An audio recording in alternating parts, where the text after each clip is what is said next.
What are you going to teach us today, Stéphan? Teaching, I don't know. Well, what we do at Dawa Medical is mostly to help, foreign manufacturing company of medical devices to enter the US market. That's our specialty. We try to be a one-stop shop, meaning that we serve mostly small to medium-sized company startup.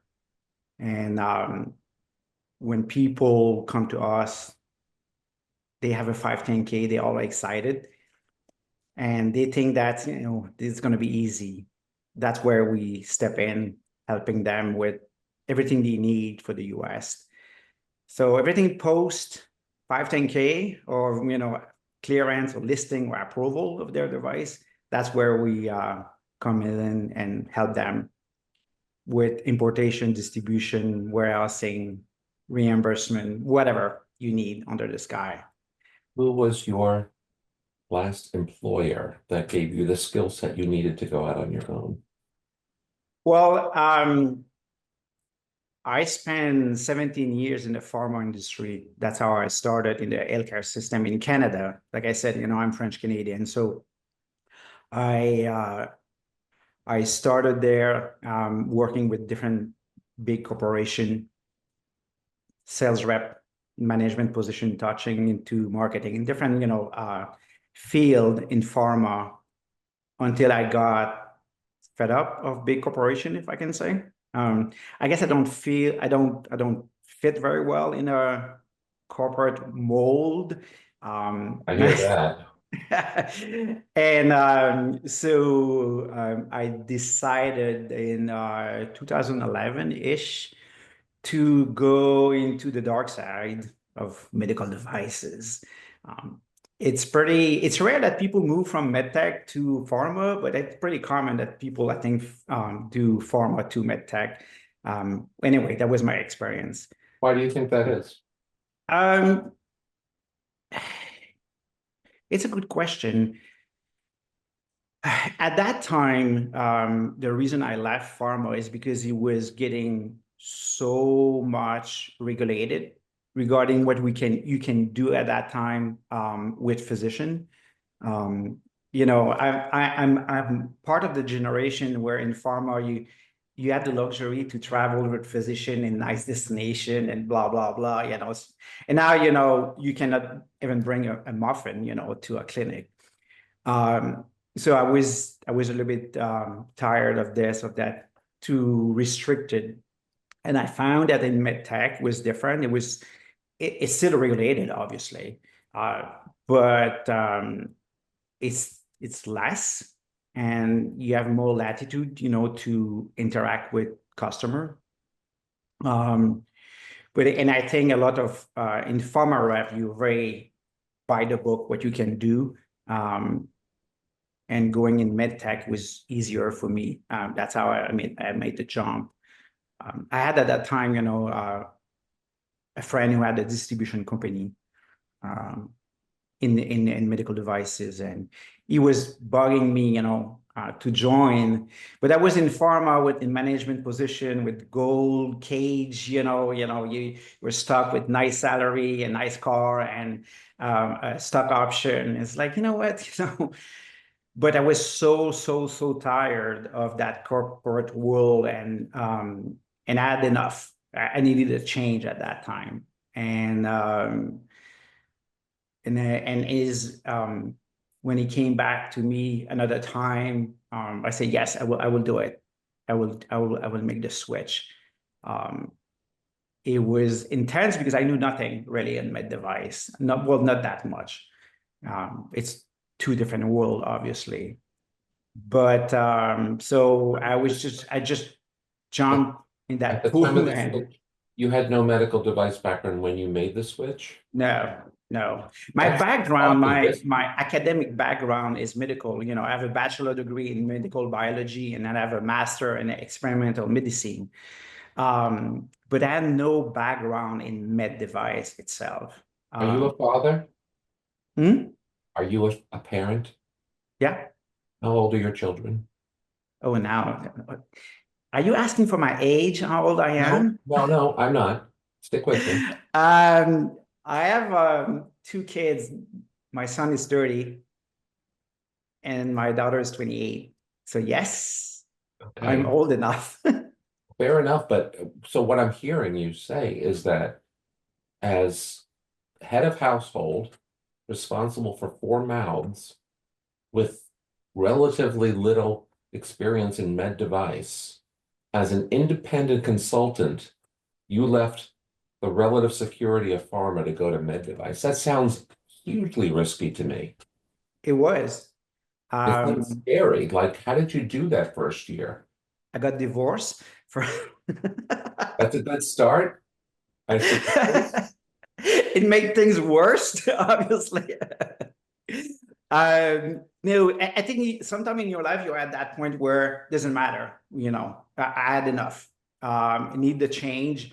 Um, it was not an impulsion because I was thinking about it in a year. So you put money aside while you're thinking to do it, and I made a great deal with that distributor in Canada, where I told them what I was expecting in revenue. Even at being a consultant for them, I was not an employee. And it was tough at the beginning. You eat mac and cheese, a lot. But it was worth it because the freedom is worth a lot, more than money. And I know a lot of people in MedTech, especially in ortho, for example, they look for that salary they can get, and it's what drive them. That was not, I'm a very passionate guy, you can tell maybe, but it's not about the money. It's about being happy doing something that I like. Um, and obviously you look at, the revenue because you need to survive, but that's not the first driver. No, it was not for me. And it's still today with my own business here in the US. Well, it's about your clientele. Say that again. I'm sorry, I have a hard time to hear you. Tell us about your clientele. Who are you serving today? Yeah, so today, just to make a quick story, in 2014, I was still working for that distribution company in Canada, and they were manufacturing a medical device, simple stuff for interventional cardiology. And they had a nice market share in Canada. Obviously, it's a Canadian product. They were looking for the US market. And because of my background, academic background, I was doing a lot of teaching, training, clinical study, for them in Canada, in Europe.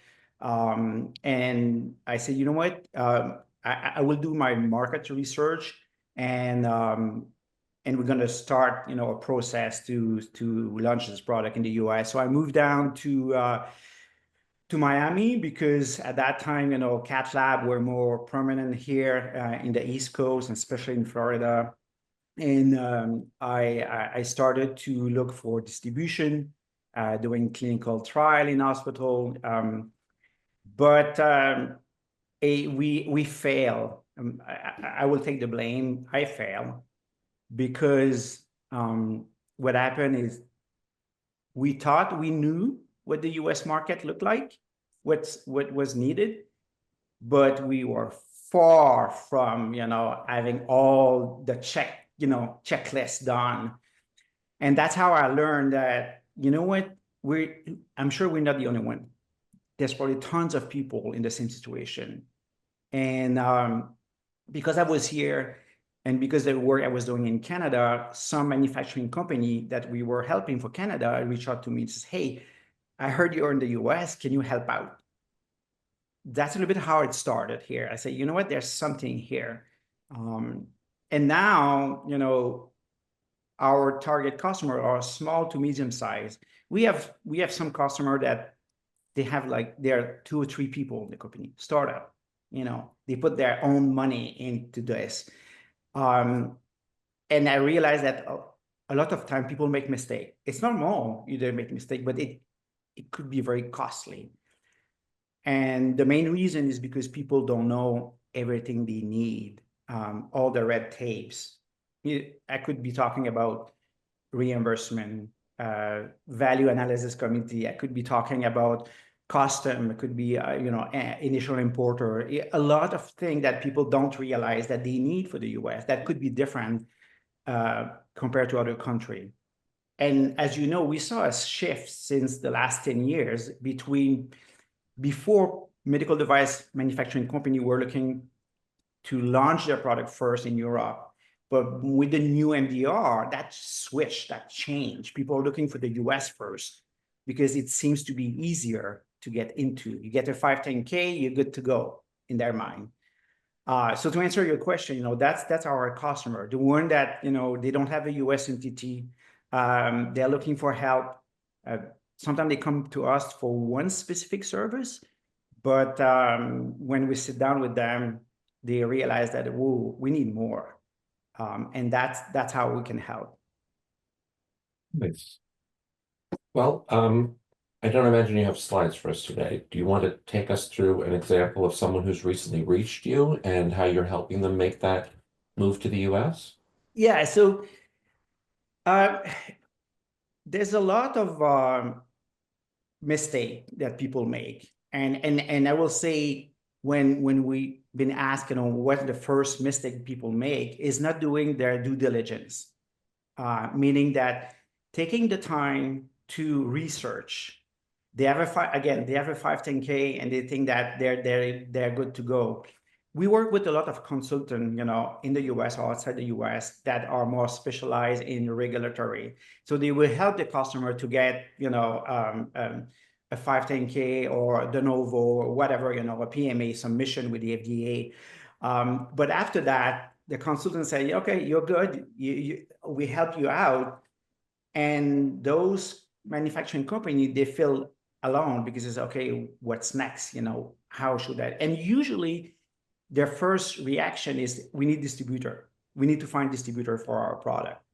Because again, they don't have a US entity, so they need somebody.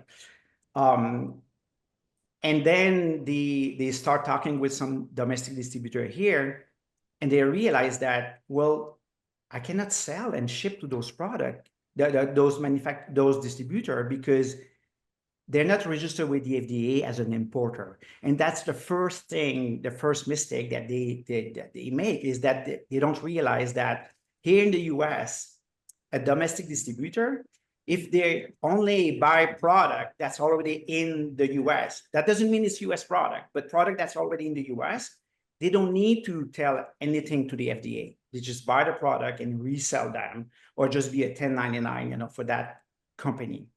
But as soon as you import medical devices, the FDA is very clear. If you are the importer of those medical devices, you need to be registered with the FDA. They call it initial importer. And this is in place by the FDA for one reason, mainly, is traceability of product. So they want to make sure that everybody who's involved, from manufacturing, design, sterilization, and the distribution here in the US are registered. So the FDA knows that there's somebody somewhere that's responsible of the traceability of that product. So if you ship to a distributor and the distributor is not registered with the FDA as an importer, you're in trouble.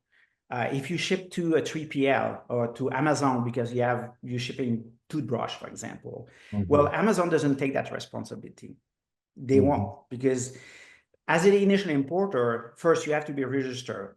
This year, as you know, establishment registration, it was $9,280. Who's going to do that as a domestic distributor, to pay that fee? $9,280, almost $10,000, to be listed with the FDA as an importer of medical devices. Just to be listed. Just to be listed. It's the same price as a manufacturing company. When they register with the FDA and they list their product and their company, they call it establishment listing. But the listing entitles you to distribute anything you want, not per company. Exactly. Right. Okay. So that doesn't seem like an amount that would dissuade someone from getting into the distribution business. Well, it's depend, because if it's going to be the only product you're going to be importing for that company, it's a $10,000 that you have to pay every year. So plus one of the other reasons why people don't do it is because you can be audited by the FDA. Nobody wants to have the FDA in their office auditing them.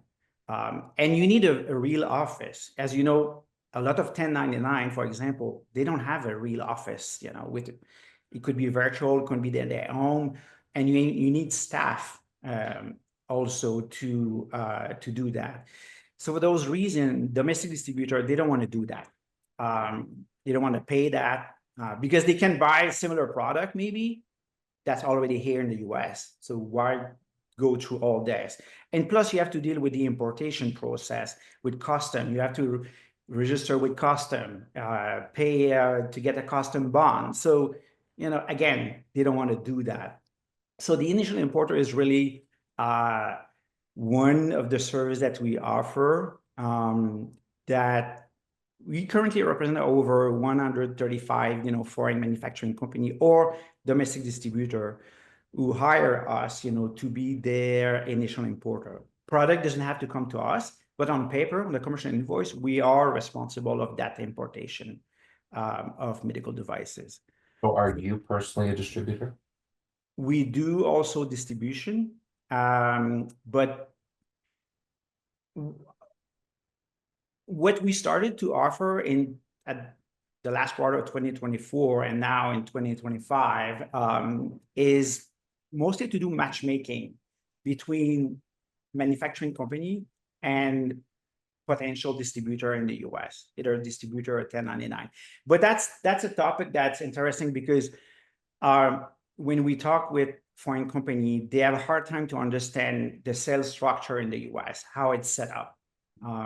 Obviously, they can do OEM, find a distributor and do OEM, but most of the time, that's not what they're looking for. They're looking for a stocking distributor. Somebody's going to buy the product and resell it, and in their mind, it's done. Well, first, as you know, it doesn't work like that. Depending on the field of expertise, it will be a sales structure that could be totally different. It's easier in interventional radiology or cardiology to find a stocking distributor that will cover a couple of states. It's not the same thing in spine orthopedic where you have way more 1099, And when we talk about 1099, most of the time, foreign company, they don't understand what it is exactly. It's very blurry for them. We have to explain what it is. And they push back because they say, no, I don't want to deal with those people because it's a lot of work for them. Because themselves as a manufacturing company, they will have to do all the shipping, all the invoicing, go through a value analysis committee. That's painful. Again, thinking about those small, medium-sized company where they don't have the staff to do that. Again, we can step in and work with them, either by taking that role with the hospital being a vendor and using the 1099 network that we have and do the rest. Obviously, there's a fee for that, we charge, but we try to help them to smooth thing out, when they try to find distribution. Because again, depending on the type of product, it's not as easy as they think. And especially if they're coming with a Me Too product, they got a 510K, the product there's other products similar on the market. I just shared a link with everyone on the call. It's an article I wrote, goodness knows how many years ago. It's one of the first things I point people to about how distributors are not looking for something else to distribute. They have plenty, and to think but my product is great. Okay. How incremental is it for me? And importantly, how robust is your training and product support for me? Because if you think that I'm going to have now 101 items and you're all of a sudden the most important one, you're very wrong and you're going to be disappointed. That's so true. So how many distributors have you made that matchmaking with? I'm asking for a raw number. Is it more or less, more or fewer than 10? It's more than 10, but we're just starting. So couple of years ago, we started to be more in the spine business as a distributor, working with sub-distributor, mostly in like vertebroplasty and kyphoplasty. I won't say easy market, but it's not as difficult, I think, as, you know, the implants or a screw and, you know, plate stuff, you know, where there's million of them. But since we're starting, and the challenge that we had is that we built that network since almost 10 years. And I literally waited, you know, 2024 to open that up to our current customer, because we have customers selling from Band-Aid and toothbrush to eye-end robot and C-arm and everything in between could be, and different field of expertise, OBGYN, wound care, radiology, cardiology, spine, orthopedic, women health. So we built that network since almost 10 years. Now we're kind of ready to offer that to our manufacturing company. So it's kind of new. We're kind of learning in the process. But what's difficult is, like you said, you know, people come and they have a product and they obviously think a lot. It's their baby. So they want to have success, but I think one of the biggest mistakes, like I said at the beginning, is people don't do their due diligence, thinking, does the US market is good for us? Is it a good fit? Because especially when you have a 510K, a class 2, and you try to get your product to a VAC, you know, a value analysis committee, and you're not bringing anything new. Oh, you could be cheaper by 10%, 15%. That won't cut it, you know, at the end of the day. Obviously, I remember, and this is a different industry and many, many years ago, but I joined a company once back in the heady internet days, and I said, if I join you and I prove to you that you shouldn't be doing what you're asking me to do for you, you give me 4 months of severance. And they did. And it took 4 months for them to give me 4 months of severance. It was very lucrative for me. But the point is, they wanted to compete directly with E-Trade. And I said, I don't think so. And they said, no, we want you to. And I said, I'll do the analysis, but I think you're going to find out no. And then I'm going to be out of a job. So cover me. The reason I bring this up is people are, you know, not doing the thinking, and they're like, me too, and value analysis committee. Do you talk yourself out of a gig and say, look, you're wrong? Or are you able to do something like I did and say, hey, I'll be your consultant, but I'm telling you now, I need to be compensated when I show you why this is a terrible, terrible idea? yeah, that's a good question. And we did have those discussions sometime. The thing is that if people come to us, you know, because they're just looking for a US agent, that's an easy peasy, you know, we have a fixed price and there's not much to do as a US agent because they want to list their product or they want to submit a 510K and they need a US agent. Then, you know, they come back to us many months after, and they're ready to start in the US. And we go through everything that we'll need. And we do challenge people to say, are you sure? Because if you want us to be the initial importer, fine. You know, we have a straight fee and we can do it. You want to store your product here in our 2 warehouses that we have in Miami and do the domestic shipping? No problem, we can do that. However, when it's time to discuss distribution, that's where, you know, we not push back, but we ask those difficult questions. And sometimes they say, whoa, okay, you know, I will have this discussion. We'll say, your product is nice, beautiful, it's cute, you know, but it's going to be a tough run, you know, to find distributor. I'm telling you, it's going to be very difficult. And sometimes people still want us to do it. And when we do that matchmaking, we don't charge anything until we're successful. So we have to choose with who we're going to work. Because I don't want my marketing and sales guy, you know, to spend too much time on a dead horse, you know. How many folks do you have? So here, you know, office with 5 people. These are 1099s or W-2s? No, it's employee. They are employee here. You.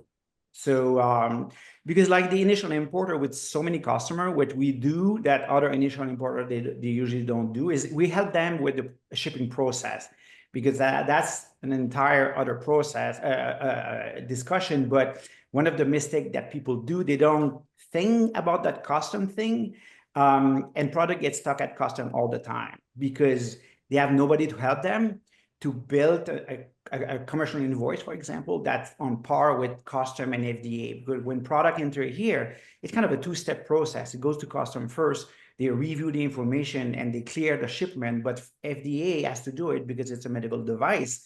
And they have their own set of, a checklist what they're looking for.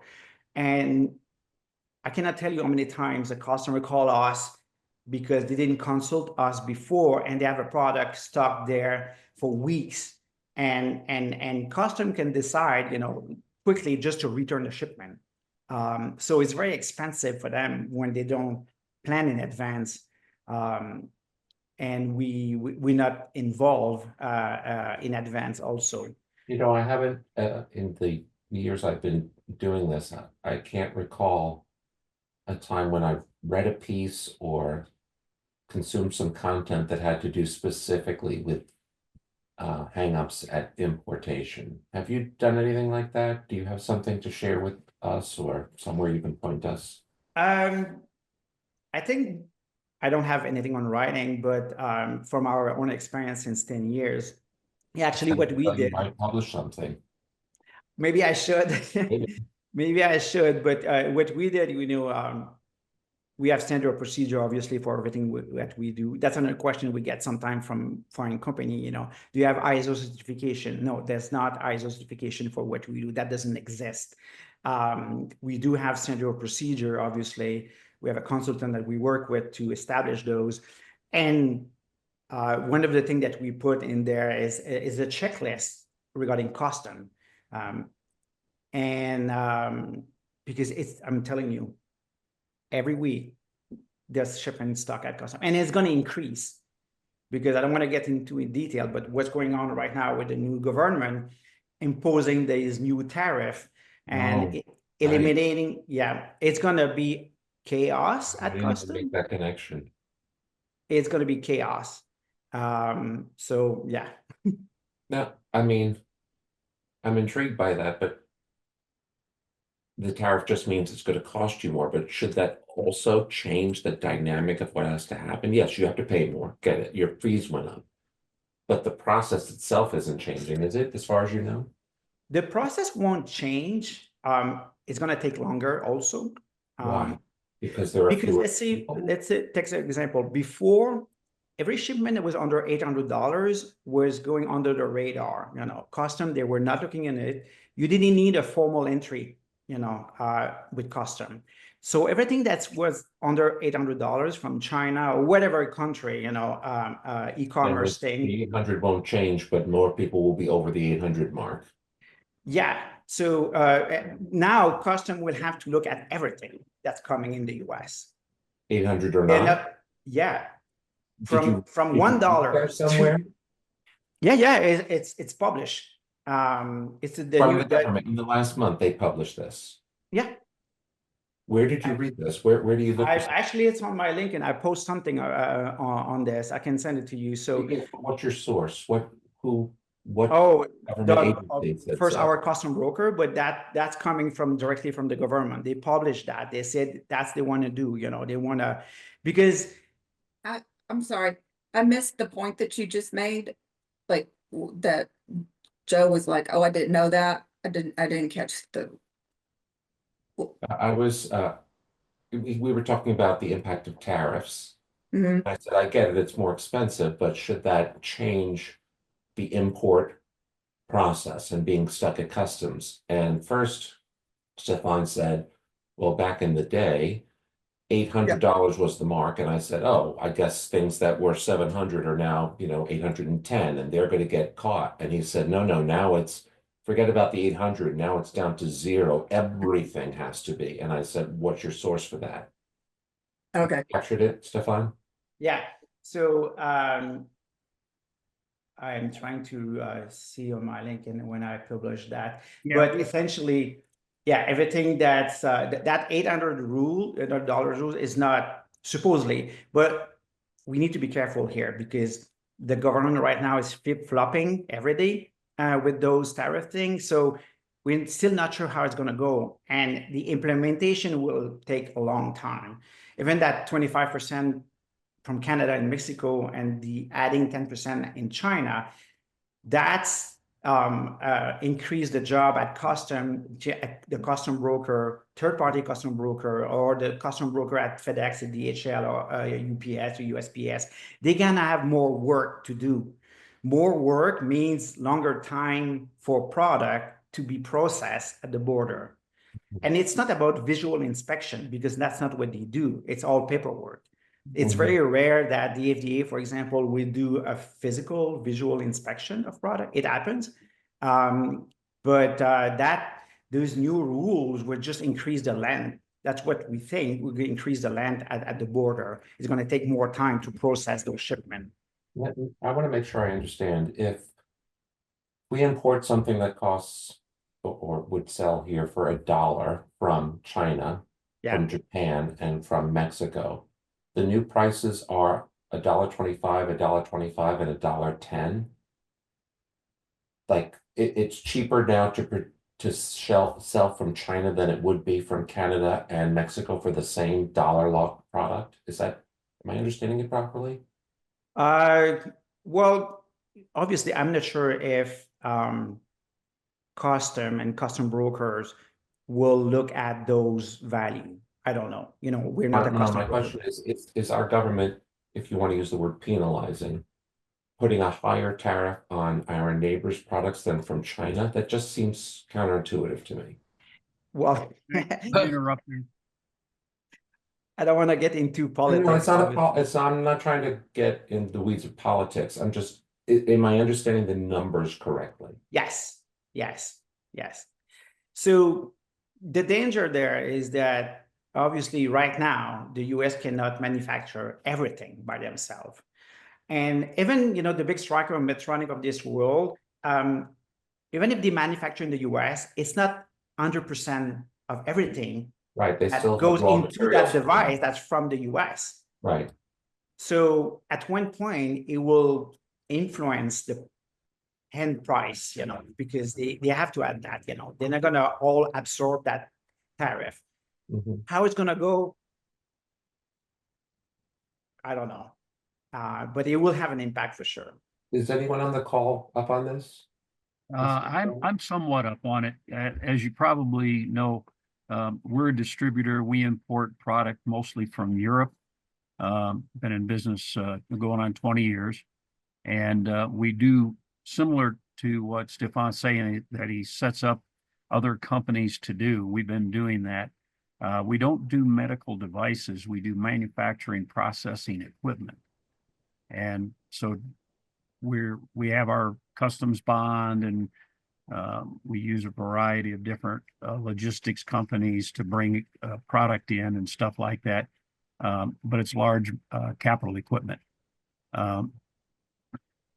To the question or the point of your question, Joe, where you said, does it mean $1.25 now from China or from Mexico, from Canada, and $1.10 from China? Not exactly, because China already had a surplus charge previously added, and I believe it was 25%. And that 25% is still there, but now there's an additional 10%. Okay, that I was thinking it had to be. So it's like 25 versus 35. It's an additional 10 versus the 25 we already had. Because I hadn't heard about that. Yeah, that's basically correct from China. Mexico and Canada have been a favored trade partner for decades, and there was I don't believe there was any markup for duties as far as I know, but we don't import from Canada and Mexico, I'm not 100% sure about that.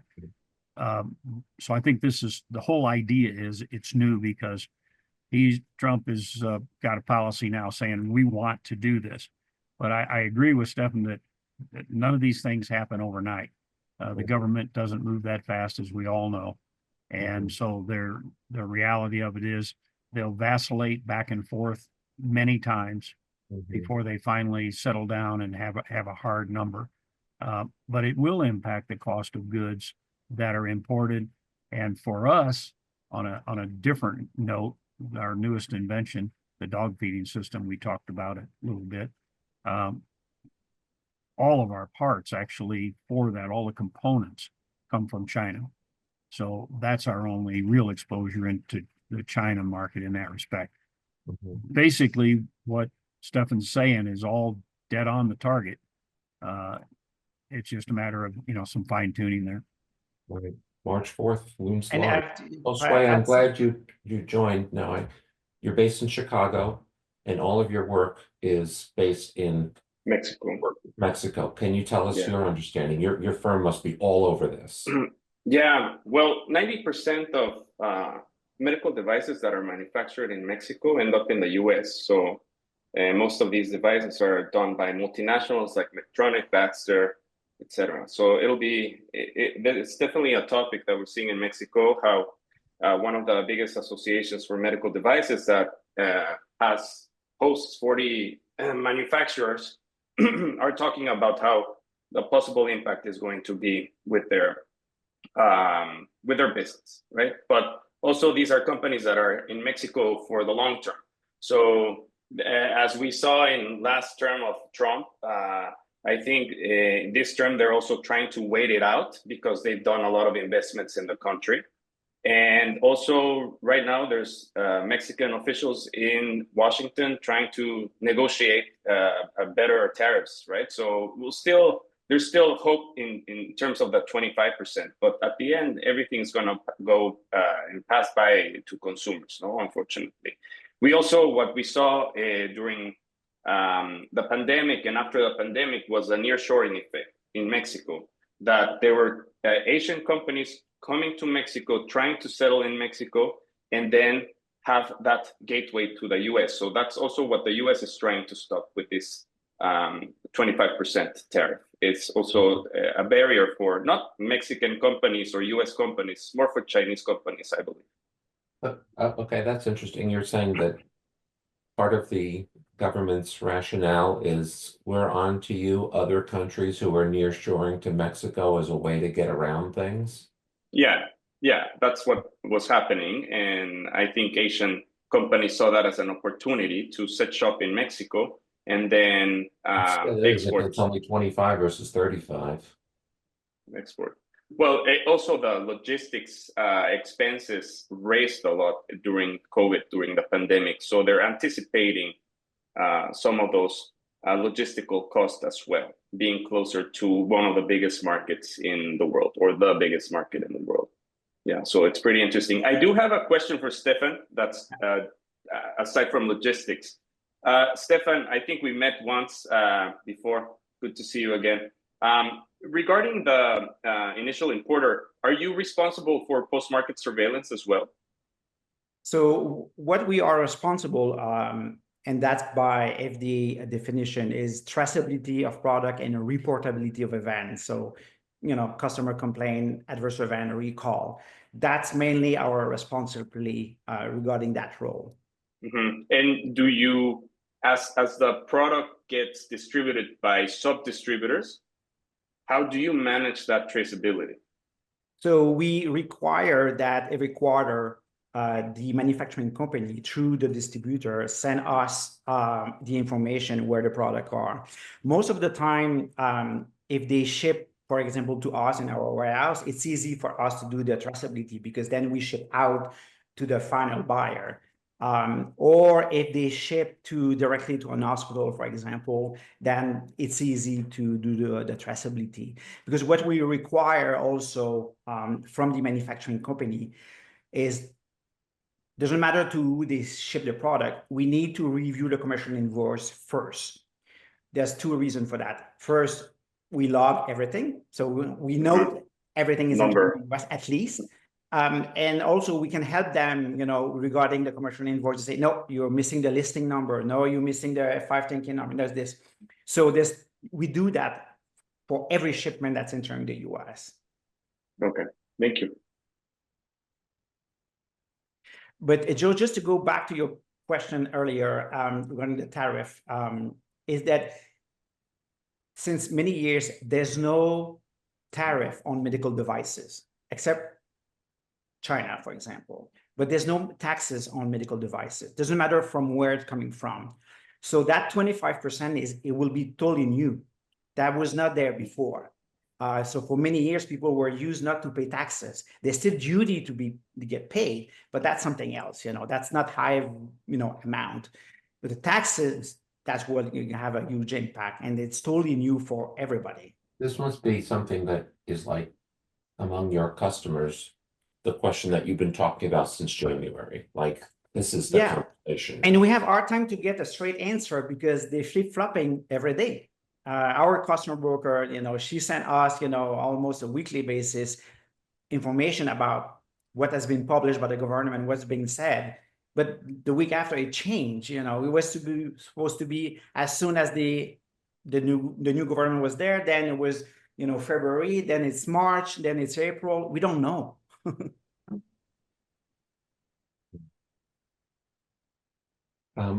I have to ask about the Corporate Transparency Act. How does that affect everything too? The new reporting things that everyone has to do with under 20 people in their companies for the US? That's a good question. I have no knowledge that we have to sign those documents, but I don't know how it impact really. I don't know. It's a good question. Well, because you have to do it as well as all of your importers. And then you have to have your information on all their import information too. Well, I don't know if they don't have a US entity. Do they still have to do this? I don't know. Oh, that's part of what I was asking, because they're trying to watch for flush through money. Yeah, but I don't think if you don't have a US entity, if you don't have a IRS number, I don't think that you have to submit anything.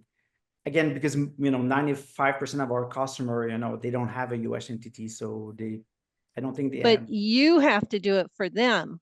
Everything coming in, from what I understood of that law. I will have to ask our accountant because I'm not sure. I know what I know, but I know what I don't know. Yeah, it's a $500 a day fine. So I knew that we did submitted something, but I don't know. I didn't do it personally. Okay, thank you. Sorry, I just wondered. Yeah. Does anyone on the call want to take us in a different direction? A question directly for Stéphan? I have. Yeah, Luke. Within the companies you serve, how is marketing organized? Is that up to the distributors or the original manufacturers or whatever? Because there's a catch if we have seen things that things are marketed in a way that doesn't fit to the product. Yeah. And the other way around is we have a distributor in the United States and they actually make better instructional videos than we do ourselves. Yeah, that's a good question. And especially when people come to us and they want us to help them with the distribution, that's one of the questions we explore with them about the marketing. First, we need to be careful because people mix terms with the FDA. They will say that they have FDA approved product. Approved product is for class 3 product, for example, not for a class 2. Class 2 product are clear. They're not approved by the FDA. So people make that mistake when they use the FDA logo or the claim that they do. So we will review the marketing document that they have. We're not expert, but we know what looking for. The second thing is that, as you know, what the marketing material that you use in Europe and different country in Asia will not be the same for the US, because here in the US, we like stories, and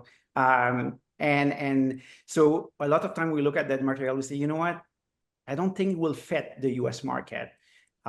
It's better than for them to use a consultant here in the US that will help them, to, sometimes it's a quick fix, but it's different, obviously. And one of the big mistake also that people will make is they think that because they find stock in distributor that they have nothing else to do.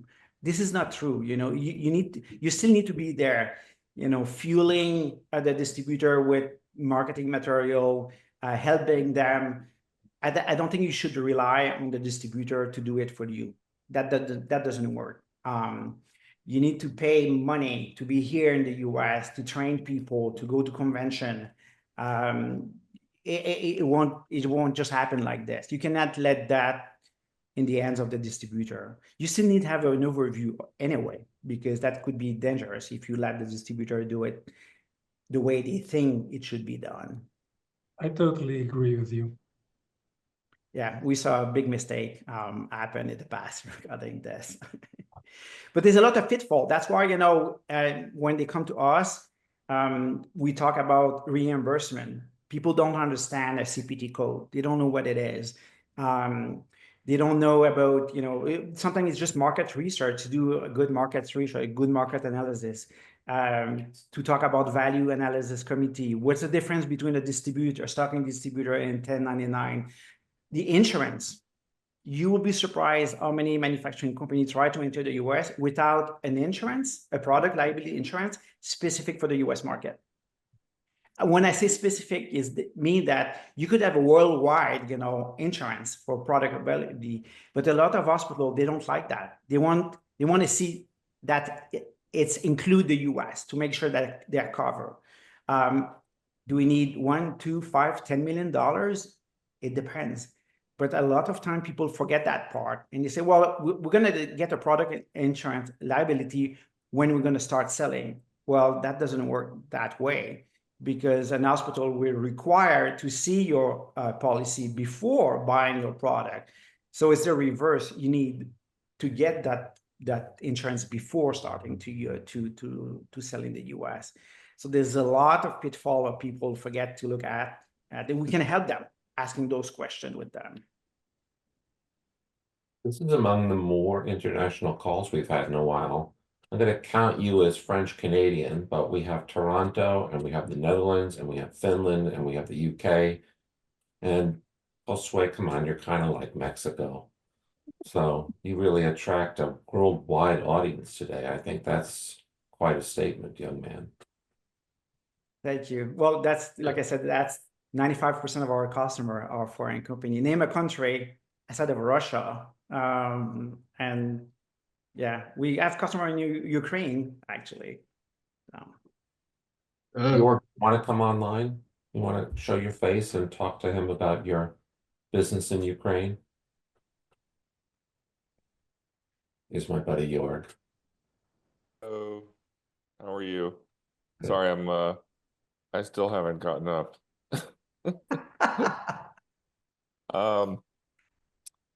Yeah, so but thanks very much, Stéphan, for your talk. It's very interesting, because I do get involved in a lot of people that want to, come over from Europe or other parts of the world, and they're kind of afraid of the US market, and they really need help with someone like yourself. I have a company that does product development. So all of my engineering teams are actually in the Ukraine also.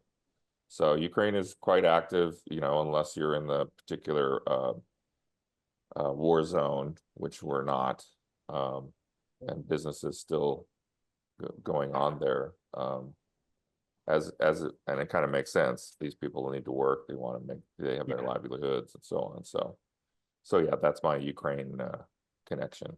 So your development work won't be affected by tariffs because you're not importing anything except ideas, which are not. Yeah, I mean, we ship prototypes back and forth, but they're not tariffed typically. But that's yeah, no, we're not doing the manufacturing, so we don't really have any tariff issues. Your customers for your product development services do they tend to be American companies, or? Yeah, they're mostly in fact, I guess they're all American companies. And that's or because you're in Western America European. and you're attracting the business? Yeah, I mean, this is, again, one of the business is located here. This is Southern California. This is a medical hub for med device. So there tends to be a lot of business here. That's why. And as you have seen, and we've had an offline chat here about, there in Southern California, there's been some pretty big change in terms of other companies that have been bought. Fusion Biotech was bought by Veranix, which is a private equity firm. They're almost dead. They When went did from that 50 happen? people. When did that happen? Yeah, Probably a year and a half ago, maybe. I don't know that I knew that. They are now, they went from 50 people to 5 people Huh, because they mismanaged it. that means our mutual friend is probably not with them. Steve? Yeah, No, he's fortunately he sold, and so he cashed out. So he's in good shape and is semi-retired. So, but yeah, they really have destroyed that. And there are several other examples, BIT, Planet Hollywood, Planet Innovation, bought them. They're not doing well. There's several other small companies where people are retiring, and so the whole market is kind of, I don't know. So I guess it's a good time in some ways because some of that talent is available now, which wasn't available before. So what do you attribute the purchases of these Southern California companies that have now withered? well, the withering is a common thing, happens all the time. Anytime a big company buys a product development firm, you wait 5 years and they're no longer in existence. I mean, Why? It's cultural. I mean, product development is a very service oriented. You have to be very flexible with your terms. You have, you're dealing with startups, you're dealing with people that are not necessarily the greatest customers. And a lot of these bigger companies that come in and buy these companies, or if they're a manufacturing company and they try to operate in the same way as they do from their known business, it just doesn't apply. So if you don't have that experience, if you don't, and so they just basically piss off all the customers and then there's nobody left. That's very typical. So when you buy something like a product development firm, you really need to leave it alone and put it in, have it operate as a separate entity probably. But nobody ever takes that advice. So it's always, I have the money, I have the power, I'm buying it, I'm going to manage it. And then they try to manage it the way they know how to manage something completely different. And then it pretty soon everybody leaves and it just withers. The employees were at Omnica when they were recently purchased. We're about 30. And how many remain? They're still in the like 25. It takes time. I mean, and Starfish Medical is who bought them is also a product development firm. So, hopefully that's more of an alignment. Yeah, But they're also a big company. They're 300 people now. I didn't realize. Yeah. And so there's a lot of process overhead and things like that run-of-the-mill engineers don't necessarily like over time, and they go and migrate to things that they're more comfortable with. Especially the good ones, right? The good ones are the first ones to go. Yeah, I suppose that's right. Yeah. So So begin to wind down our call. sorry to divert. I'm the one who that engaged conversation. you. I'm the one who took you there. That was helpful and incremental. So thank you for that. And I'm so happy to see you again. It's been a while. Oh, we'll see you soon, I hope. Stéphan, what would you say as we wrap up, some top line, like if you remember nothing else from this call, remember that what are some Remember real to plan in advance, do your due diligence, like I said, do your research, reach out to people who know how to do it in the US. And that's why we developed that one-stop shop. It sounds cheesy, but if the service that we don't offer ourselves, we have tons of consultants that we work with who can help out and give you the right direction, because it's easy to make mistakes. It's very costly. We see that all the time. So plan in advance for sure. Good point. So Maybe this ties, you coming out to see us in California in 2 months, Stéphan? I received the invitation, thinking about it, and a chance, and we've talked about this. So Please do. I think it'd be incremental for everyone if you're there. And Sean, you booked Dr. Borgel for next week, and the title is Women's Health Day. What do you expect we'll talk about and learn? so I have a call with RQM Plus. That's where she's from later this afternoon, and it's Women's Health Month, and she is their women's health expert. And so I don't really know until I have the call with them today at 2 o'clock to discover what we're going to be talking about. But you know, I think it should be good. And looking forward to it. Also, I really So want to. I have a wild story about women's health with a recent engagement with the FDA. So yeah, I Please. look forward to that one. Well, that was just too much of a teaser. Can you give us a little? It has to do with vibrators. So just buckle up. Everybody show up next week. It's Yeah. it's gonna be a wild conversation. Entertainment is planned. I hope also wanted whoever's to, watching the recording makes it all the way to the end to get that one. so I'm planning 2 webinars in the month of March with Ed Doherty and Tatiana, whose last name I can't remember offhand, and she advises companies on. So the broad topic is market access, but more specifically, she advises companies on nailing their value prop. So the startups have a tendency to not get their value prop. And then Ed is going to be talking about codes and market access and getting on schedules and show that the main theme of this is essentially just because you got a 510K doesn't mean anybody's going to buy your product.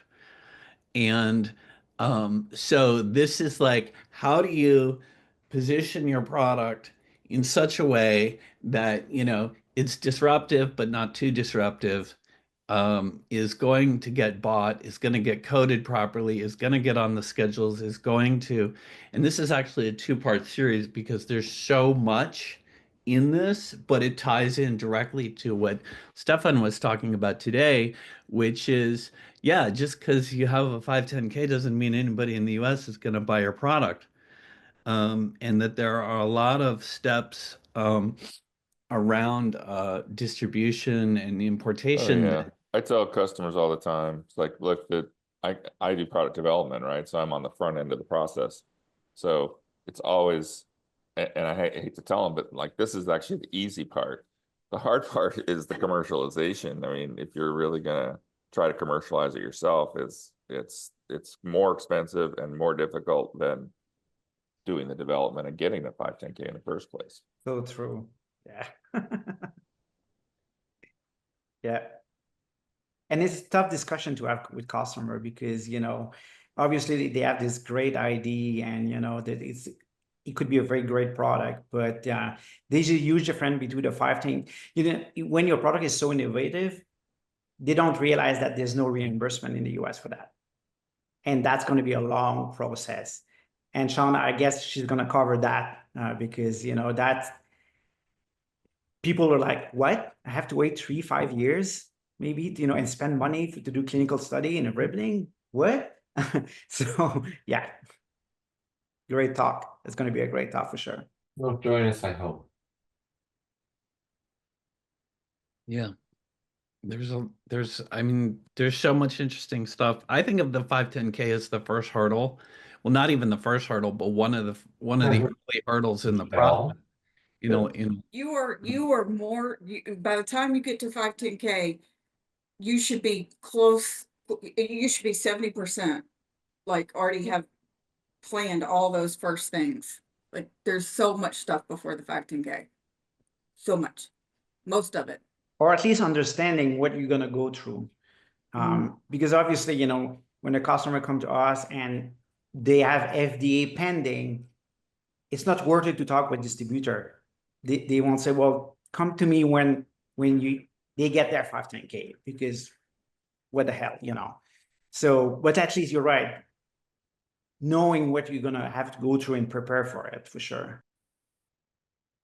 Rama, Well, I think you are very good at sitting there and smiling. It makes me just intrigued to know what's going on in your head. Bye, Michelle. Thank you. What do you do? Tell us about you. Introduce yourself a bit.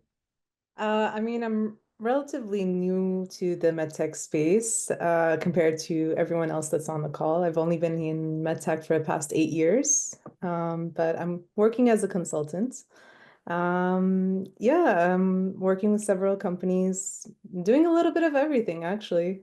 Helping out setting up QMS systems, going from paper-based to eQMS, migrating eQMS systems, ISO 1345 certifications, MDSAP, preparing for CE marking. So I do a little bit of everything, a little bit of quality, a little bit of regulatory. So And as I asked Stéphan, where did you get your training before you went on your own? So I'm still actually consulting for the company. It's called it's a Canadian company here, working in IVF products, assisted reproductive technologies. So help them get their ISO 1345, and then I'm still working with them. I like long-term clients. I'm So. intrigued to know what, if anything, because I've heard the US government talk about IVF and its stance on it, and I haven't kept close track on it. As have you heard anything to concern your company about the shifting political landscape on that topic?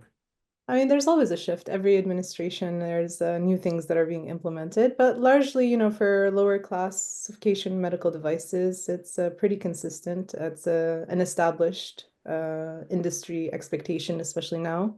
You know, I expect from with the next topic that we'll be hearing next week about women's health, will be interesting to see about the trends in fertility, reproductive health. So it's a growing field, especially because there's a rise in endocrine disrupting hormones and microplastics affecting reproductive health. So yeah. Yeah, the new administration wants to make it less expensive and more available in general. Oh, Rama, you use a lot of big words. It sounds as though maybe we should have you as a featured guest coming up soon too. There you go. Maybe. Yeah, maybe. Sean, you want to take us home? Well, I just like to thank everybody for your attention today, and for also especially to Stéphan, because we had another speaker lined up for this week who canceled on Tuesday while I was in Europe. And I had been talking to him, and I was like, hey, do you want to do this thing on Friday? And he agreed to do it. And I think it was a really, really interesting topic. And I learned a lot today. And so thank you. Yeah, thank you for being flexible. And thanks in advance for arranging your travel and joining us in 2 months. They call that the assumptive close in sales and marketing. And I'll get you a link to the Hyatt so that you can get the group rate. Thank you. In fact, I'll put it here. Thanks, you guys. Okay. Everyone. Yeah, for anyone who needs it, here is the link to get the group rate at the Hyatt. Bye, Bruce. Okay. Like Sean said, thank you, everybody. And it sounds as though we have an interesting talk for next week, so we will see you then. Make it a great week. Take care. Thanks, everybody. Bye. Thank you.